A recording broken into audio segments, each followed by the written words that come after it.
Hey everyone, welcome to another video on the Thomas Blooms channel. I'm your host, Thomas Blooms, and today we're going to do a short video.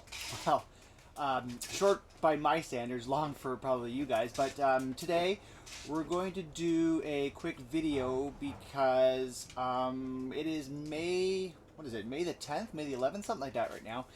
And we're getting close to the magical planting time in the Greater Toronto area. So if you know, that's the May 2-4. Everyone talks about the May 2-4 for different reasons, but it's also the safe planting weekend for all the gardeners and whether it be flowers, herbs, veggies, fruits, whatever it is. Okay, so I'm going to try and make some videos between now and then to hopefully give you guys enough heads up so that you can plan accordingly when you're doing your herbs, veggies, and fruits.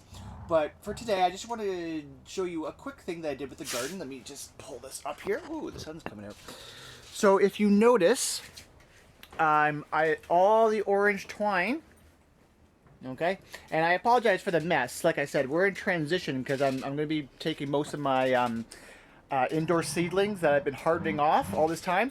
I'm going to be bringing them out here to be planting because the lows at night are actually getting a little bit higher so that my plants can actually survive that. I know we had a few frost warnings, but anyway, you see how it's all gridded off?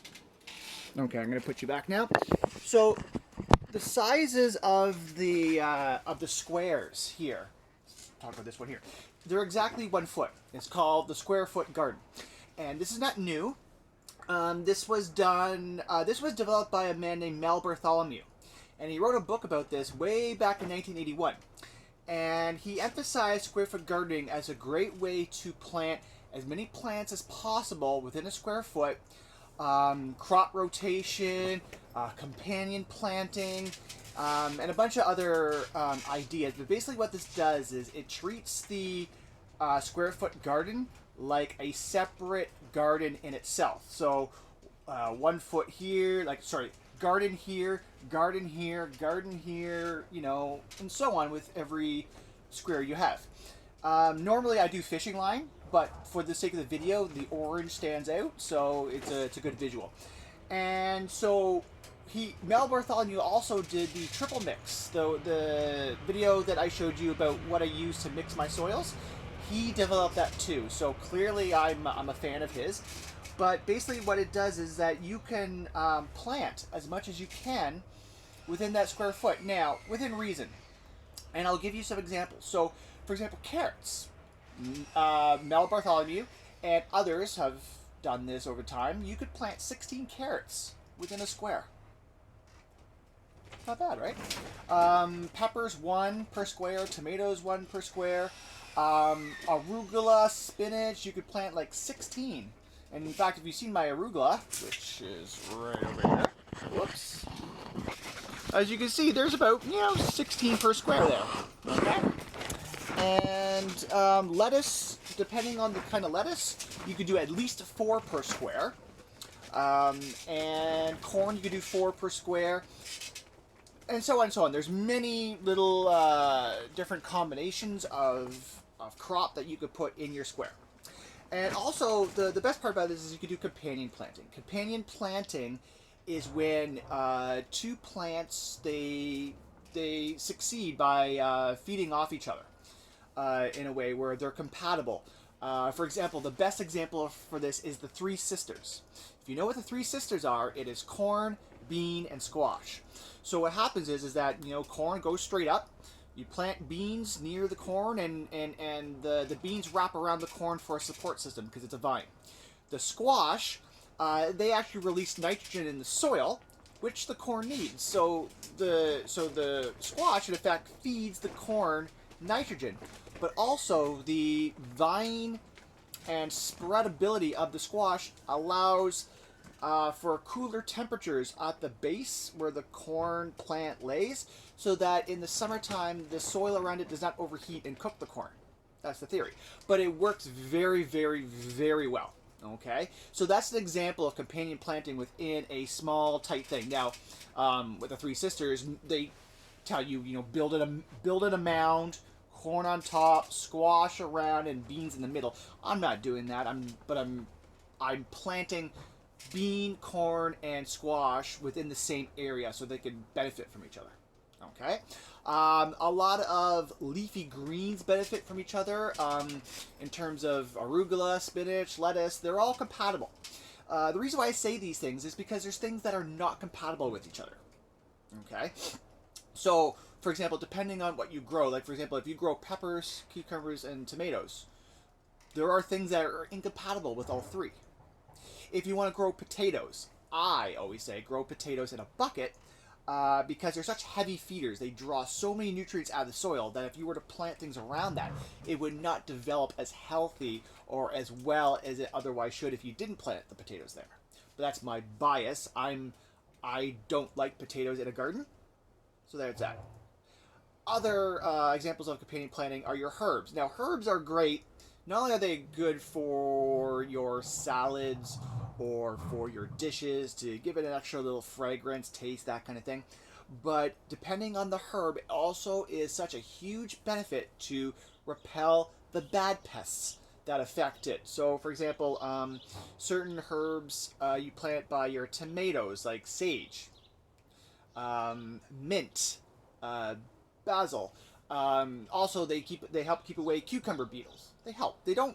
It's not like a magical barrier where they stop, but it will reduce and it will deter those pests. At the same time, the good pests, well, they don't mind. They come around, they do their thing, right? So having herbs around is also a great benefit in the square garden approach. Okay, so I recommend the square foot gardening just because it's also more efficient. A lot of people like to plant in rows, you know, like this, and they'll plant whatever. In a garden, when you have limited space, especially in the GTA, when you have your when you have stuff like, whoops, just give you an example here. If you have this stuff here on your balcony, you know, doing rows, well, I mean, yeah, it's inevitable, right? But when you split it up, when you do planting where you plant so much in a small container space, the rows is not efficient for that. It's the square foot garden approach, okay? And trust me, with your soil, if you do the right mix and you give it the right sun and water, they will succeed. Okay, so that's just a brief explanation on the square foot garden approach that I wanted to talk to you guys about because I follow it and you'll be seeing it throughout my planting, and you'll be seeing it as I go to do videos such as you know, like how to, you know, plant it in the garden, my tomatoes, and other plants that I do. Okay, so this is just a brief thing on square foot gardening. I'm by no means an expert on square foot gardening. I know a lot about it, but I don't know everything about it. I recommend that you Google up Mel Bartholomew or the Square Foot Garden. They give you detailed lists of how much vegetables and fruits, whatever you can plant within a square, and what ones are good with each other. Okay, so for example, like you wouldn't necessarily put a tomato beside a pepper. You might, but they don't feed off each other as much as other things are compatible. Like for example, lettuce and peppers are fine with each other. You know what I mean?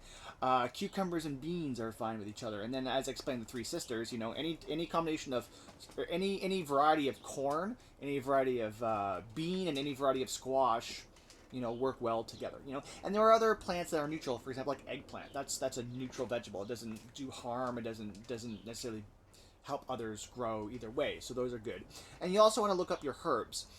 There are herbs that you want for your garden that smell nice, that contribute to the food that you eat, and there's other herbs that help keep away pests. Like I've already explained a few, but one that I haven't explained that you do not add to your garden is catnip. Catnip is fantastic for keeping away pests, believe it or not. Yes, it's called catnip for a reason. Cats love it. So if you have a lot of cats in your area, I don't necessarily recommend that unless you can keep the cats out. Otherwise, they'll just trample over everything, and once they get high off the catnip, they'll roll around your garden and destroy everything. But if you can keep the cats out, catnip is actually one of those things that keeps away so many pests. Okay, so I'm going to try and keep this under 10 minutes. We're 9:48 right now. So if you like this and you have more questions, feel free to ask me anything. I'll be happy to answer them. And looking forward, stay tuned, sorry, to see more videos in the next week or so to get you guys prepped and ready for the May 2 for planting, okay? So this is Thomas Bloom signing off, and please like and subscribe to this channel, all right? Take care. Bye-bye.